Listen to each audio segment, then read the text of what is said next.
From the New York Times, I'm Michael Barbaro. This is The Daily.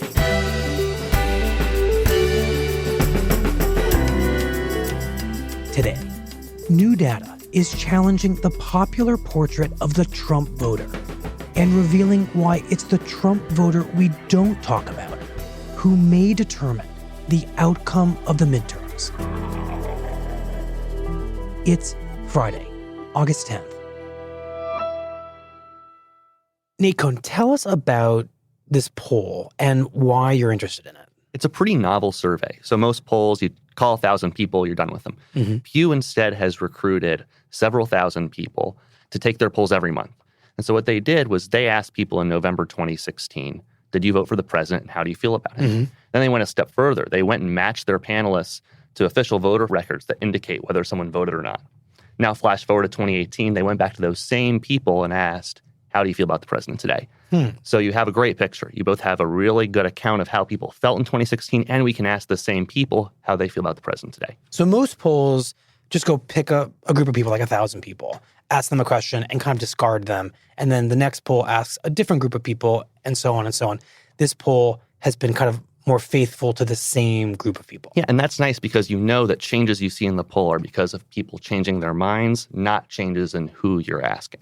I think it's the best account we have of who voted for the president and how they feel about the president today.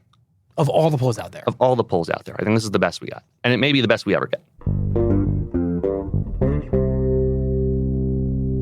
So before you tell us who the Trump voter actually is, according to this Pew report, give us a picture of who we tend to think the Trump voter is. In the race to the White House, white male voters, traditionally those in rural areas, the base of the Democratic Party, are in play. Hillary Clinton has not yet been able to get them. But is that changing? The American white working class makes up the core of Donald Trump's support, but what's driving their decision to support him over Hillary Clinton? I think the stereotype is of a white male without a college degree who is so loyal to the president that he would back him no matter what he said or did. Let me turn it around and ask you. That definitely is my perception. Yeah. So what proportion of Trump's voters do you think are white men without a college degree? I would estimate 50%. Okay. The Pew data says it is 33%. So that means that 2/3 of Trump supporters defy that stereotype in at least one respect. They're either a woman, they have a college degree, or they're non-white. So just 33% of the people who voted for Trump in 2016 are white men without a college degree. That's right. So I'm wrong. I mean, I'm pretty generous grader, but I think 50 is far enough that you're wrong. Okay. Yeah. So how do you think that compares to past presidents then? Or past Republican nominees, to be more specific. So it could be Mitt Romney, could be George W. Bush, John McCain, recent Republican nominees. So how many white, male, non-college educated voters backed all of those Republicans? Yeah, what share of their voters were white men without a degree? Okay, I'm going to guess, and I'm going to give you a little explanation for each one. George W. Bush had a pretty significant appeal to Hispanic voters, so I'm going to guess he has a slightly lower percentage. I'm going to guess 26 for George W. Bush, and I'm going to guess 30 for McCain. What about Mitt Romney? Romney, I'm going to go with 25. They're all around 30 to 35%. And the reason is that the country is getting better and better educated over time and more diverse. So even though Bush did better among Hispanic voters, there were fewer Hispanic voters back in 2004. So there's this weird cross-cutting pattern where the country is getting better educated, but the Republicans are losing ground among them. So the Trump voter is within just a few percentage points, pretty much the same as your standard Republican voter, is really what you're saying. Right. So where did we get this idea, Nate, that Trump's voters are mostly non-college educated white men, or largely non-college educated white men, who will stick with the president no matter what? It must have derived from somewhere. I think it comes from a very understandable focus on how Trump won the election. And the Pew data shows what we've recognized for a long time, which is that Trump went over the top because he excelled among white voters without a degree, particularly in these Midwestern battleground states where the Electoral College was won and lost. And so when you try to figure out how Trump won, it makes sense to go and visit a steel town and go to the bar and talk to white working class voters there. The Pew data, for instance, says that Trump won white working class men by a 50-point margin, 70-23. A huge improvement for the Republicans over Mitt Romney's performance in 2012. But those voters aren't necessarily representative of all Trump voters. They may have been the voters that got him over the top, but trying to understand the Trump phenomenon more broadly, more sociologically, or at least nationally, you wouldn't have focused so overwhelmingly on that one group. So it's absolutely correct that President Trump did unusually well with white men without college degrees. It's just that that's not the whole story. It's not. Of how he did. It's not. So it seems like we've conflated this voter who put Trump over the edge in these battleground states in 2016, the non-college educated white man, with just the Trump voter more broadly. Right. And that's important because, as I mentioned, an important facet of this Pew poll is that it's also tracking loyalty and how people's support for the president has changed over time. And the Pew poll finds that, these white working class men actually are pretty likely to remain loyal to the president. Pew asked people to measure their support from the president on a scale from 0 to 100, where 100 means you love the guy and 0 means you hate him. And 89% of white men without a degree still rated him as a 75 or higher as of this year, who voted for the president, to be 90% clear. of them are basically guaranteed supporters. I think that's fair to say. But there are other elements of the Trump coalition that are not as loyal. The weakest link seems to be women with a college degree. So in this poll, 14% of the white college-educated women who said they voted for the president in November 2016 say they have a very cold impression of him today, less than a 25. In November 2016, when Pew first asked the poll, only 1% of college-educated women said that. So we have a group of people who we know voted for the president who clearly have soured on him since then. So that's fascinating. This group of voters that you're describing, white, college-educated women, we tend not to even think of them as Trump voters. And what you're saying is actually they were, but they're starting to turn on the president. Yeah, so 14% of the president's supporters were women with a college degree, according to the Pew data. It's not a huge number, but for comparison, 10% of voters nationally are Hispanic, and plenty of time is very understandably spent trying to understand that voting bloc. So 14% out of a whole national coalition is a big number. So Nate, we started off this conversation with you telling us that we don't really understand the Trump voter as well as we think we do. That our sense that it's just white men without college degrees is not quite right at all. And in fact, it's a broader coalition that includes groups like white, college-educated women. And now you're saying that it was that group that we tend to overthink about, white, non-college-educated men, that remain the most loyal, and it's the group of voters we tend not to think about at all who are the most vulnerable and are turning on him. Right. And that could be a big problem for the Republicans in the midterms.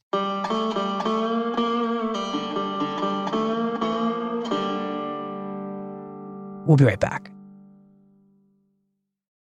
Hiring used to be hard. Multiple job sites, stacks of resumes. But today, hiring can be easy, and you only have to go to one place to get it done. ZipRecruiter. ZipRecruiter is so effective that 80% of employers who post on ZipRecruiter get a quality candidate through the site within the first day. And right now, listeners can try ZipRecruiter for free at this exclusive web address, ZipRecruiter.com/daily.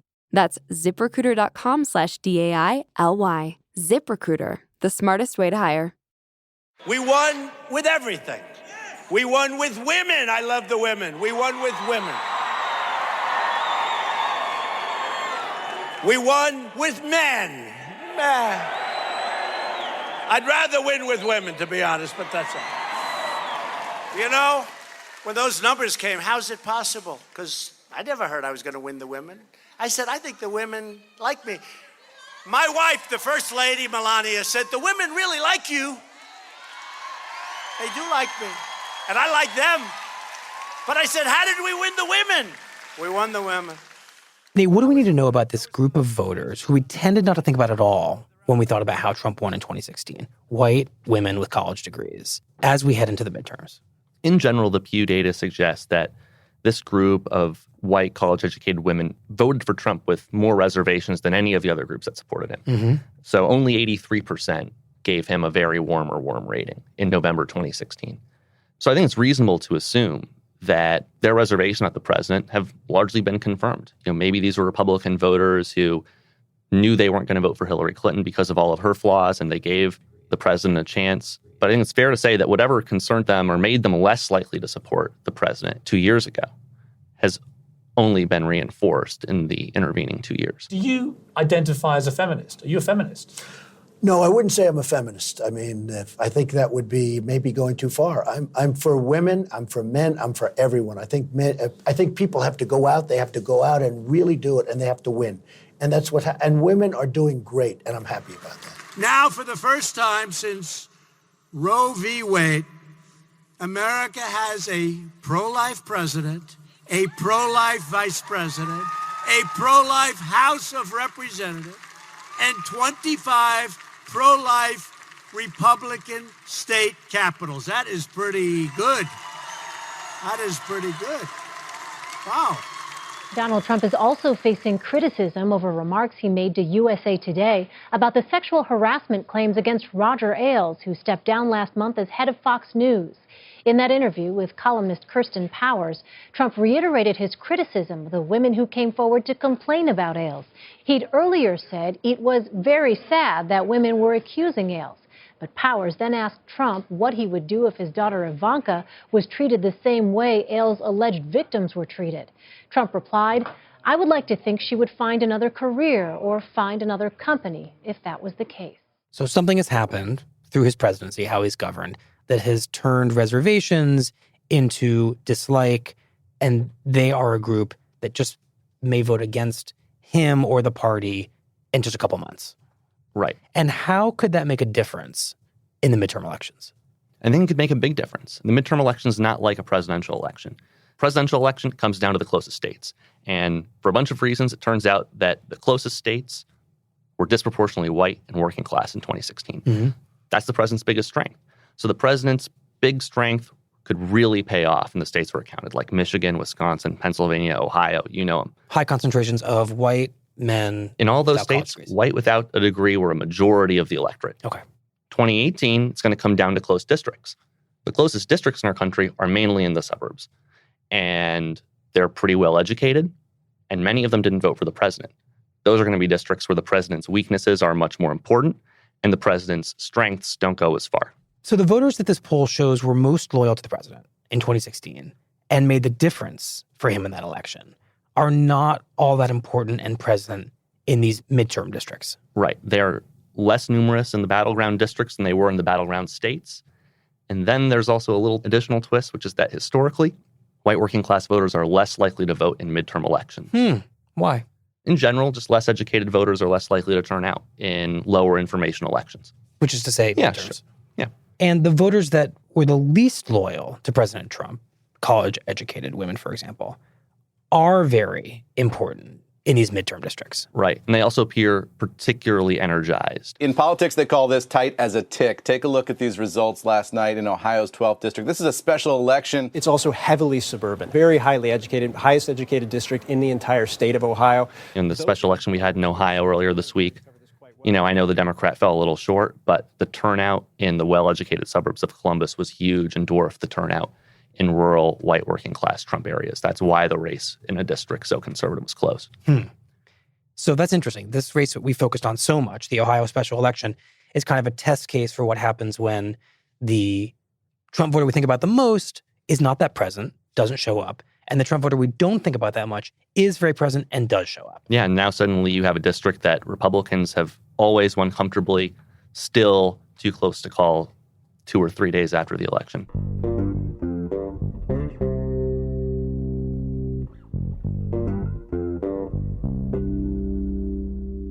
I wonder if this kind of perception issue we've been talking about, the disproportionate focus on the non-college educated male voter, if that's also a mistake that the president and the Republican Party has made, and if they have governed and politicked in a way that centers on this same perception that you have kind of just burst, and if in doing so, they have alienated this voter that you're now saying is going to be so essential in the midterms. I think that's quite possible.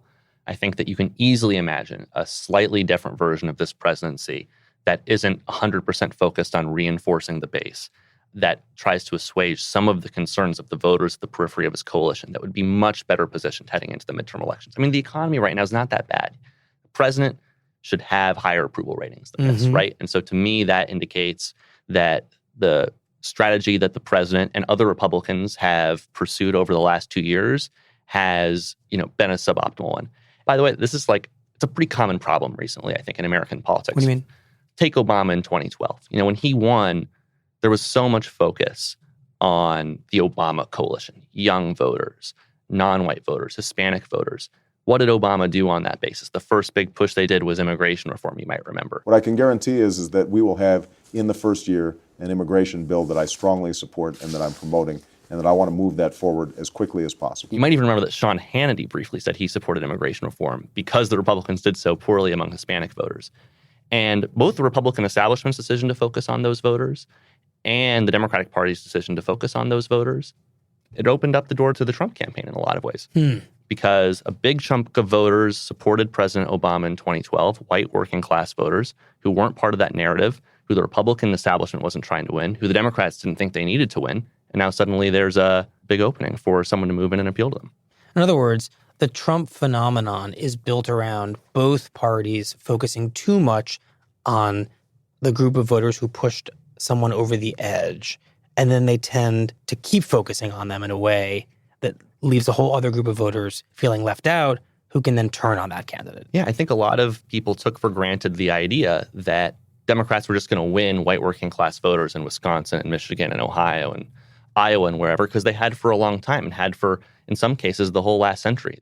And if the lesson is that by and large, the Trump voter is the same as the Bush voter and the same as the Romney voter and the McCain voter, and historically a Republican Party weakness has been college-educated women, it actually seems kind of obvious in retrospect that to alienate that group even further, as it seems President Trump has done, would be a meaningful problem for the party. Yeah, I mean, this is a diverse country.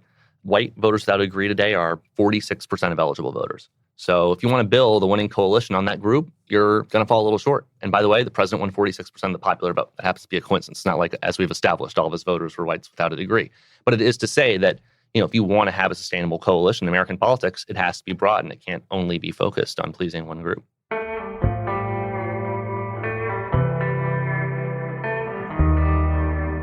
Nate, thank you very much. Thanks for having me.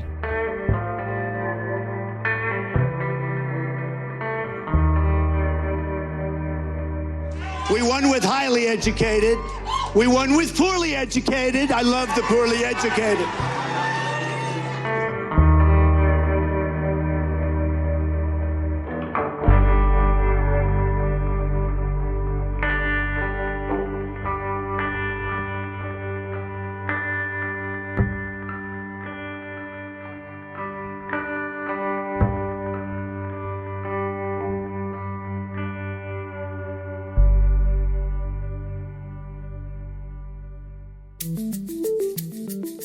Here's what else you need to know today.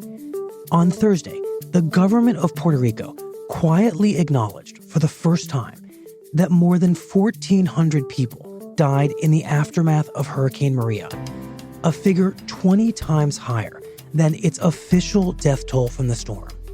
For months, Puerto Rico insisted that just 64 people died from the hurricane, which struck the island on September 20th. But in a report posted online Thursday, the government wrote, quote, although the official death count from the Puerto Rico Department of Public Safety was initially 64, the toll appears to be much higher. And in a ceremony in Lower Manhattan on Thursday, the parents of First Lady Melania Trump became U.S. citizens, completing a years-long journey that began when the First Lady sponsored them for family-based migration from Slovenia. And is this what's known as chain migration? I suppose. In an interview with Times reporter Annie Correal, a lawyer for the First Lady's parents acknowledged that the couple had relied on a system, sometimes called chain migration, that their son-in-law, President Trump, says he wants to eliminate. That's a dirty word in the description.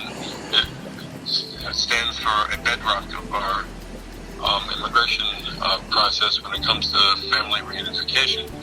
The immediate relatives have the privilege of joining those so that you have somebody who works and lives more comfortably with those they love around them. The Daily is produced by Theo Balcom, Lindsay Garrison, Rachel Quester, Annie Brown, Andy Mills, Ike Srikantharaja, Claire Tennisketter, Paige Cowan, Michael Simon Johnson, and Jessica Chung, with editing help from Larissa Anderson. Lisa Tobin is our executive producer. Samantha Hennig is our editorial director. Our technical manager is Brad Fisher. Our engineer is Chris Wood. And our theme music is by Jim Brunberg and Ben Landsberg of Wonderly. Special thanks to Sam Dolnick, Michaela Bouchard, Lee Mengistu, Stella Tan, and Jamie Swanson.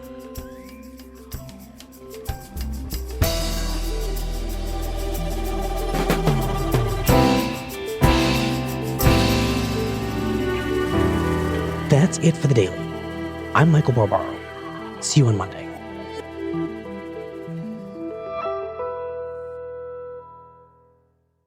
Hi, this is Deb Amlin, crossword columnist for the New York Times. Here's a clue for you. What's the perfect, comforting 21st century habit? The New York Times crossword. Try it today and enjoy a month free. Visit nytimes.com/solve.